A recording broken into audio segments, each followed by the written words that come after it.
best books of 2023. I am ready to talk about my top 5.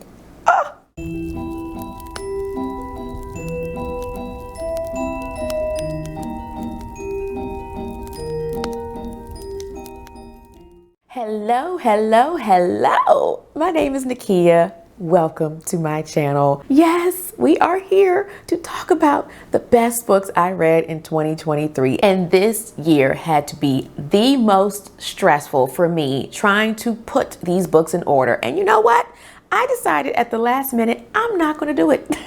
I kind of have them in order. I will explain in a minute, but these are really in no particular order because I just loved all 5 of these books pretty much equally. So without further ado, let's get on into these books. It's so funny because I only read 42 books this year compared to people who read hundreds. So that's the reason why I'm doing top 5. If I did top 10 for best and most disappointing, that'd be damn near every book I read. So we did top 5. Plus a good amount of books I read were children's books. Reading is reading. But yeah, I wanted to focus on novels. I didn't put any children's books on this list. I do have 2 middle grades though. But these first 2 books that I'm going to talk about are only towards the bottom. Again, these are all top 5. All of these books were 4 or 5 star reads for me. The only reason these 2 are, like I said, barely at the bottom of this list is because these 2 are both a little more violent and I have to really be in the mood to want to reread these. And in case you didn't see my video from last year, I will link it here. But last year I talked about 3 criteria that helped me narrow down my top 5 books. And I tried to do the same thing this year, but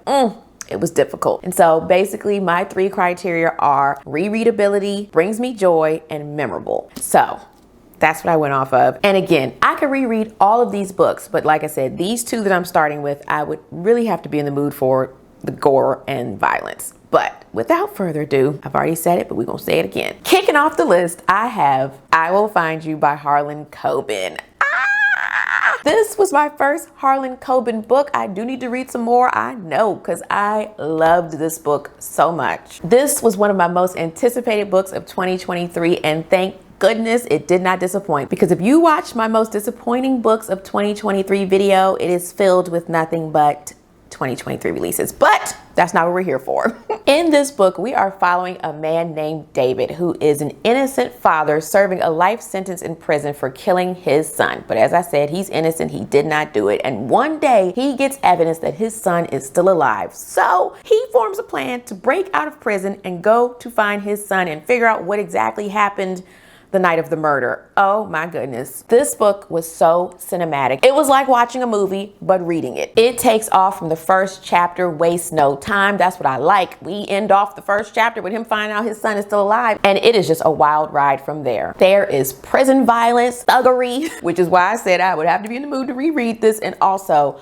Harlan Coben describes everything in gory detail. You will feel every injury and trauma, and it is just, like I said, I was on the edge of my seat. And there were some things I guessed and kind of figured were going to happen, but there were also things I did not see coming. And like I said, this book, I think this was like the first one of the year that was just so entertaining for me, and I was like, finally, I got something I enjoy. I realized for me, when it comes to mystery thrillers, I either need them to be cozy and take me away to another place, or I need high stakes where I am just so afraid for the main character of the story, and that is exactly what we got in this one. So again, one of my best books of 2023. Let's move on to the next one. Next up, we have a book that snuck its way on this list at the last minute. This is why you're getting this video a little bit late, because I wanted to wait to finish December and make sure I didn't have anything that was going to pop in there, and sure enough, this one did. I predicted it though in my end of the year book tag video. So if you've seen that video, you already know I'm speaking of Pines by Blake Crouch. I should have known. I should have known. This is my 4th Blake Crouch book. I only had 1 DNF and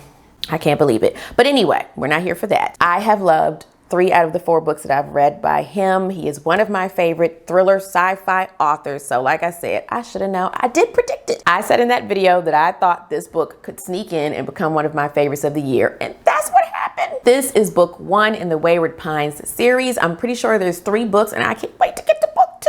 But anyway, in this one, we follow Secret Service agent Ethan Burke, who goes to Wayward Pines in search of 2 missing federal agents. And after he has a violent accident, he comes to consciousness with no ID, no phone, and no idea of like what is going on. As we follow along this journey with him, he doesn't know why he can't contact his family, why no one seems to believe he is who he says he is, and why is there an electrified fence around the town? Is it to keep things out or to keep the people in?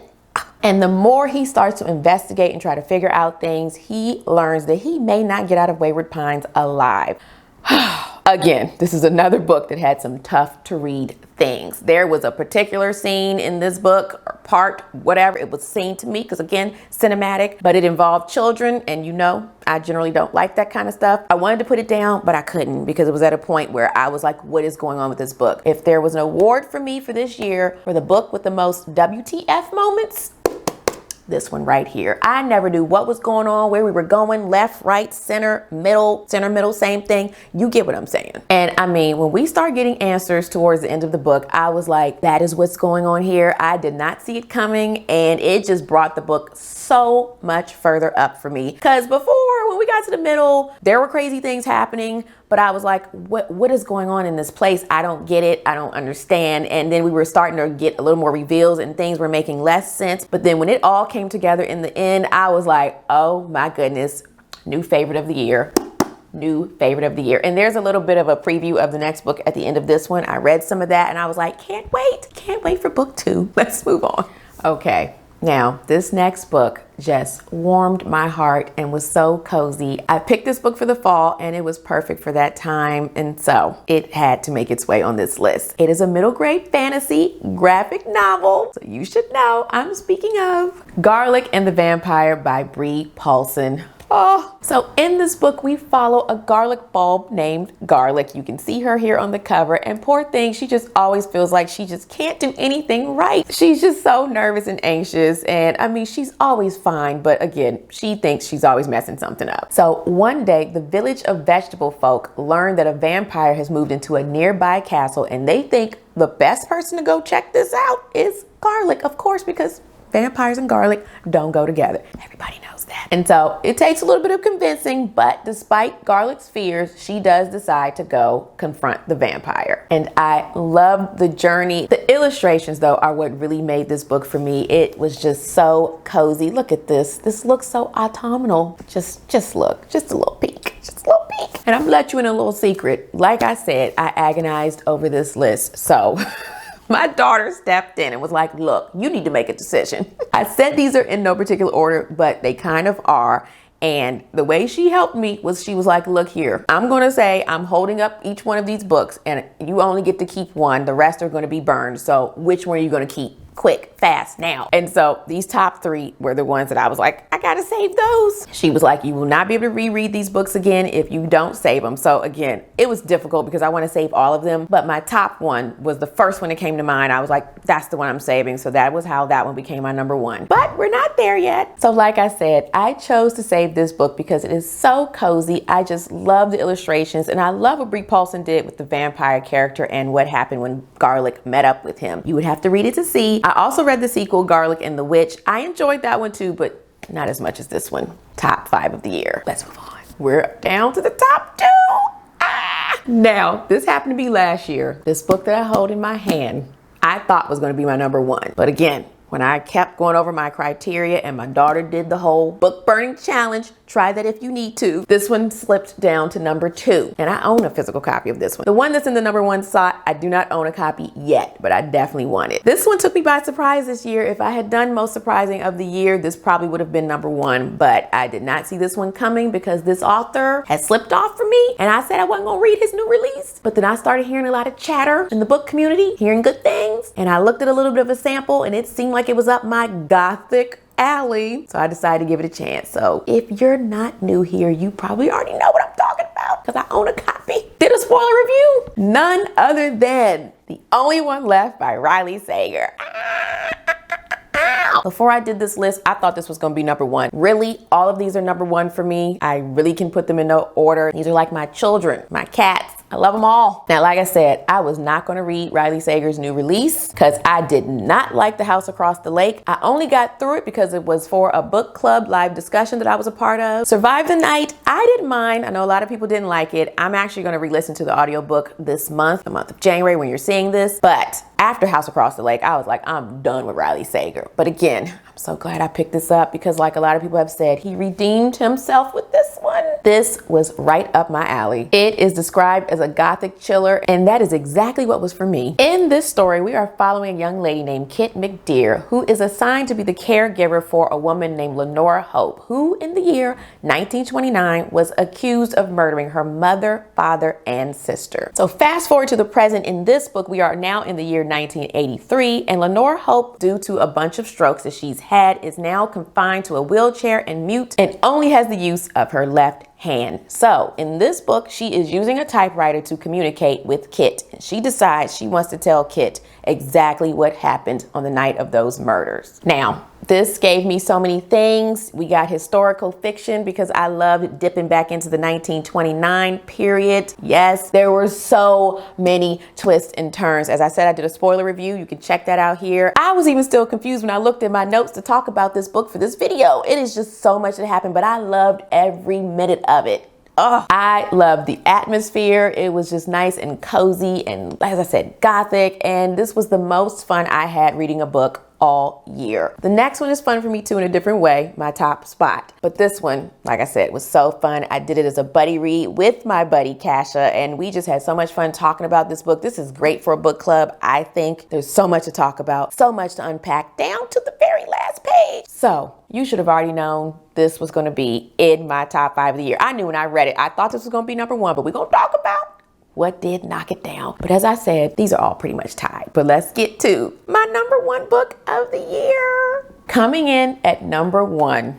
we have a book that is my favorite of a series that I've read so far. And if you've been here for a while, you already know that this series has just completely taken over my life. I have fallen in love with the series and certain characters. And so, of course, I should have known before I started this list that I had to pick a book from this series to be my number 1. And I have said in many videos, this book I have here is my favorite of the series so far. So I'm speaking of none other than Harry Potter and the Chamber of Secrets. And of course, the illustrated edition more specifically. Like I said, the way this became number 1 was when my daughter said, you know, we're gonna burn all these books. You gotta pick one to save. I was like, Chamber of Secrets.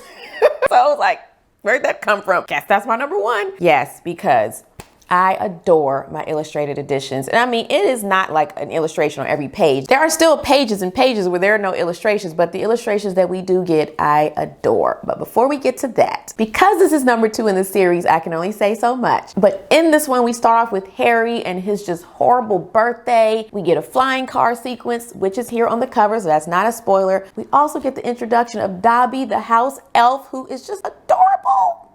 I also talked about how I love the Halloween portion in this book and the Happy Death Day part. There were also creepy things with giant spiders and snakes and just, I loved so much about this. But it also had good mysteries, like things that had my mouth dropped open that I did not see coming and I was surprised was in this book. Characters that were in danger that I did not think would be in danger. Like I said, I just enjoyed this book so much. Now, I also always do these books in tandem with the audiobook narrated by Jim Dale. I love the way he narrates these books, the way he does the characters. Some of them sound like the characters in the movie. So I was like, did they do the movie based off of his narration or what? How did that work out? But anyway, I just love it. And let me show you a little bit of the illustration so you know why I love this so much. Beautiful illustration of Nocturne Alley. Look at that. Let me get out of there.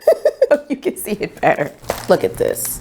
I am a little bit disappointed though because the illustrator Jim Kay, he is done after book 5, which is the one I am currently on, Order of the Phoenix. So I don't know if they're going to do the other books in illustrated form. I'm still going to continue in the series regardless, but I just love the illustrated editions. I do own the Sorcerer's Stone and I do want this one too. This is my library copy. As you can see, it's not in the best shape. I probably will end up collecting all of these because I just love them so much. So there you have it, my top 5 of 2023. As I said, I loved all of these books books for so many different reasons. This year, I looked at so many illustrated books and I just enjoyed all of them. My Berenstain Bears and others children's book. And again, my Harry Potter illustrated editions. I can't believe I've read 3 books of the series this year. My Garlic and the Vampire book. So many great things. I had set a goal for myself on Goodreads of 30. I read 42 books. I'm not sure if I said this already. So I had a good reading year and I'm looking forward to setting my goal for 2024 and going further again. So let me know in the comments what your top book of the year was. I can't wait to hear if any of these books made it on your list of top books of the year. Let me know that as well. And I'm actually filming this on New Year's Eve. So for the emoji to let me know that you made it this far in the video and or showing me some love, go ahead and leave me a champagne emoji so we can toast to the new year. Doesn't matter if you drink apple cider, whatever it is for you, we'll go with that. But you can leave those emojis below. I will also have all of these books linked below, especially the illustrated edition for Harry Potter, because it is hard to find it amongst all the editions of Harry Potter out there. So I will have all of these linked below, as well as ways you can support my channel. That's always linked below as well. So until next time, snuggle up in your hideaway with a good book like any of these in my top 5. Unplug as much as possible. Be kind to all kind. And I will see you in the next video. Bye.